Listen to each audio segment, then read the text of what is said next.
नमस्कार, श्री स्वामी समर्थ। आज मी तुम्हाला या व्हिडिओमध्ये सांगणार आहे की घरातील नकारात्मक ऊर्जा कशी चेक करायची।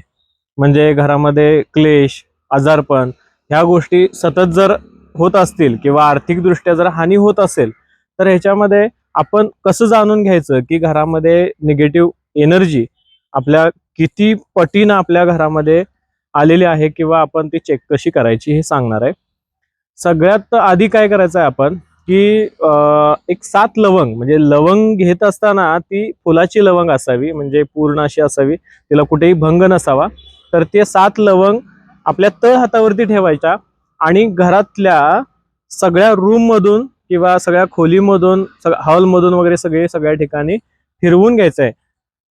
फिरवून घेत असताना एक गोष्ट लक्षात ठेवा की आपली हाताची जी मूठ आहे ती झाकायची नाही, हात उघडाच ठेवायचा आहे आणि ती घरामधून फिरवून घ्यायची आहे। त्यानंतर एक वाटी घ्यायची आहे, मोठी अशी वाटी असते घरामध्ये, ती वाटी घ्यायची आहे। त्या वाटीमध्ये थोडंसं शुद्ध पाणी त्याच्यामध्ये टाकायचं आहे आणि ती फिरवून, लवंग ज्यावेळेला आपण हात फिरवून घेतो तो काय करायचा आहे की तो असं आपण ज्यावेळेला आचमनाचं पाणी सोडतो तशा पद्धतीनं ती लवंग त्या वाटीमध्ये आपण सोडायची आहेत।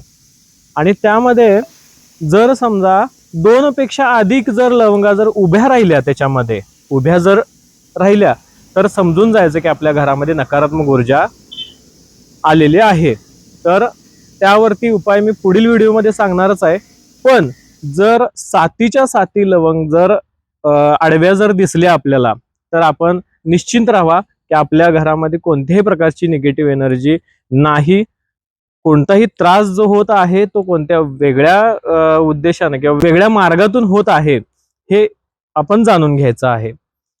आणि ह्यावरती मी घरगुती उपाय प्रत्येक व्हिडिओमध्ये सांगतच असतो आणि तुम्ही व्हिडिओ बघत असता, त्यामध्ये पुढील व्हिडिओ सुद्धा बघत राहा आणि चॅनलला अजूनही सबस्क्राईब केलं नसेल तर सबस्क्राईब नक्की करा, कारण जेणेकरून मी जे घरगुती उपाय सांगत असतो ते तुमच्यापर्यंत लवकरात लवकर पोहोचावे आणि तुम्ही त्यावरती वेगळा काही त्या उपायावरती किंवा वेगळे काही उपाय करून जादा खर्च करणं, आपल्या वास्तुदोष घालवायच्या मागे लागू नका। फक्त अगोदर अशा पद्धतीने चेक करा, त्याच्यावर मी उपाय नक्कीच सांगत जाईन पुढील व्हिडिओमध्ये। धन्यवाद, श्री स्वामी समर्थ।